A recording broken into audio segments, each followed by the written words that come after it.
Shalom. I want to start off by giving all praises to Yahweh, Bahasham, Yahweh Shai, Bahasham, Rakal Kadash, giving double honor to the apostle, others a great millstone, peace and blessings to the brothers pushing his truth and sincerity, and Kwam Yasharala. All right, so this, as you can see, this is a very well-known chapter. I'm gonna call this video this one of those back to the basics. All right, you gotta practice those basics. All right, because eventually, if you don't practice them, you will slip up. All right, this is the one of the more known chapters in the scriptures. It's milk. It's pretty straightforward. All right, and it say the heading for it is laws about animals for food. Basically, what animals you can eat, what animals you can't eat. All right, verse 1. And the Lord spake unto Moses and to Aaron, saying unto them, speak unto the children of Israel, saying, these are the beasts which ye shall eat among all beasts that are on the earth. Whatsoever parteth the hoof, and is cloven footed, and cheweth the cud. All right, it said whatsoever parteth the hoof. So you got cows, they have a hoof, but it's like a piece in it that it looked like a puzzle piece that's missing. But really, it kind of, some people call it like a two-toe, you know, all that type of stuff, like a camel. The camel toe is like parted. All right, you got the cow toe is parted. All right, but it's going to get into the camels and all of that, right? So that's what it gave us right there. It's got to have a parted hoof and it's cloven footed. We look up what's cloven footed, right? Just to get the word. It says,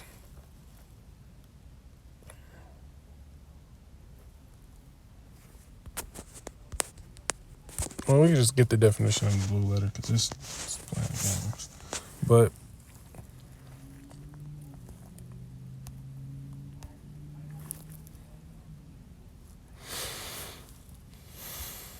all right, cloven footed. It say shasa. All right, it say cleft, cloven, split. All right, a fissure. The word fissure, that's a word for crack. It basically means like a crack. So basically a crack in the foot, right? So we got that. It say, and cheweth the cud. If I'm not mistaken, cud is like the green things like grass, hay, things like that, if I'm not mistaken. It say, among the beasts that ye shall eat. Nevertheless, these shall ye not eat of them that chew the cud or of them that divide the hoof. As the camel, like I was saying earlier, the camel it got the cloven foot. But it's telling you not to eat them. Because he cheweth the cud, but divideth not the hoof. He is unclean unto you. And so like I said, he got the hoof. I got to look at the picture of the camel's foot. I thought it was clove, but it wasn't. That's why I said we got to go back over these basics, because something like that, you know, we don't live in Israel. I don't see no camel every day.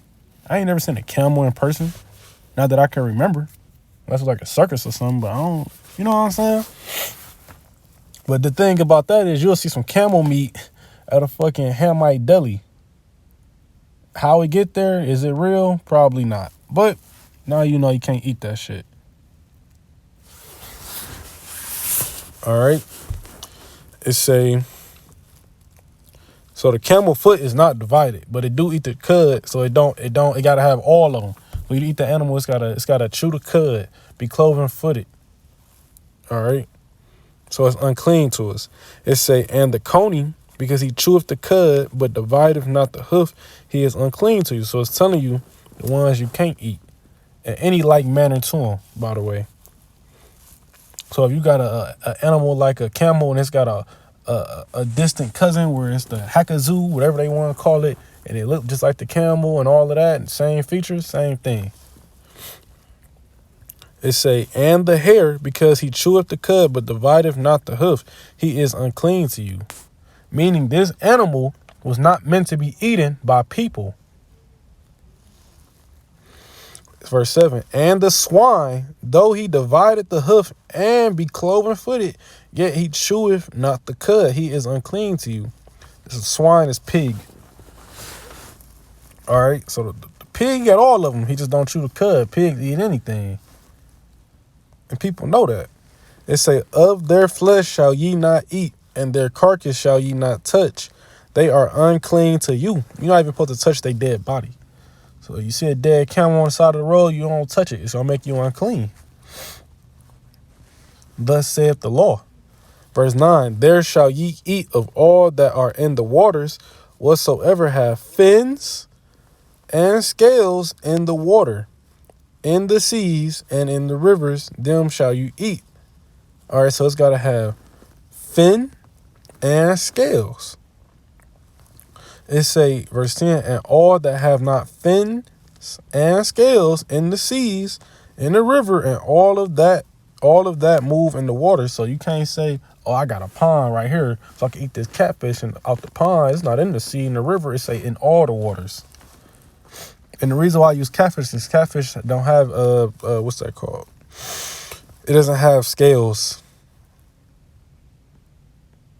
All right. It say, and anything that which is in the waters, they shall be an abomination unto you. They shall be even an abomination unto you. Ye shall not eat of their flesh, but ye shall have their carcasses in abomination.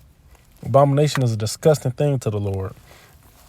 Whatsoever have no fins nor scales in the waters, that shall be an abomination unto you. So it should be a disgusting thing to you. It say, this heading right here, it say, avoid the unclean. Verse 13, and these are they which ye shall have an abomination among the fowls, that they shall not be eaten. They are an abomination, the eagle, the osprey, and the osprey, and the vulture, and the kite after his kind. Every raven after his kind, and the owl, and the nighthawk, and the cuckoo, and the hawk after his kind, and the little owl, and the cormorant, and the great owl, and the swan, and the pelican, and the gherier eagle, and the stork, the heron after her kind, and the lapwing, and the bat. All fowls that creep, going upon all four, shall be an abomination unto you. Yet these may ye eat of every flying creeping thing that goeth upon all four, which have legs above their feet, to leap withal upon the earth. So the thing about birds, there's so many type of birds. They gave you the ones you can't eat. The ones like, you can't eat no bats, can't eat no hawks, can't eat no owls, anything of they kind, no swan, no osprey, right? These are well-known birds too. Those are like, most of those birds are either like predators, or vultures are known to be like bottom feeders, eat anything. So, you don't want to put that stuff in your body. One, the ecosystem, it needs predators. You can't be eating all the predators. For example, you got in a safari in Africa, if we eat all the lions up, right? Because that's what they're doing over there, killing the lions, all that. Then you're going to have a bunch of gazelles. You're going to have a bunch of deer, zebra. They're going to eat all the vegetation up. They're going to eat so much of it, they're going to starve themselves because they ain't going to be able to find none. If they eat it all up, the ecosystem going to die. It's going to be like Lion King. Basically, that's how that messed up the ecosystem. So that's just one of the reasons why you shouldn't eat predators like bears, lions, or hawks.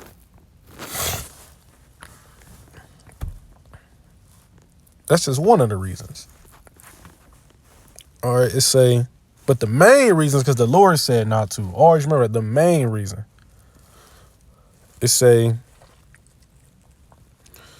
yet these may ye eat of every flying creeping thing that goeth upon all four, which have legs above their head, to leap withal upon the earth. Even these of them ye may eat, the locust after his kind, and the bald locust after his kind, and the beetle after his kind, and the grasshopper after his kind. But all other flying creeping things which have 4 feet shall be an abomination unto you. So it ain't that big a list to eat on insects. So I don't care if you go to India and they got buckets of red red ladybugs and all that, You ain't supposed to eat that shit. It said locust, beetle, and grasshopper. Any other insect, that's why I say flying, creeping things, any other insect is an abomination to you. All right. It say, and for these ye shall be unclean. Whosoever toucheth the carcass of them shall be unclean until the evening. And whosoever beareth aught of the carcass of them shall wash his clothes and be unclean until evening. So basically, you're going to be unclean until evening. You got to wash your clothes. You got to wash up. But you're still going to be unclean until the sun go down. It say the carcasses of every beast which divideth the hoof. All right. Every beast which divideth the hoof and is not cloven footed nor cheweth the cud are unclean unto you. Everyone that touches them shall be unclean. All right. And we're going to stop right there. I'm going to do a part 2 when I get back on my next break. But with that, I want to give all praises to Yahweh, Bahasham, Yahweh Shai, Bahasham, Rakakadash, giving double honor to the apostle of this great millstone, peace and blessing, and Kwam Yasharallah.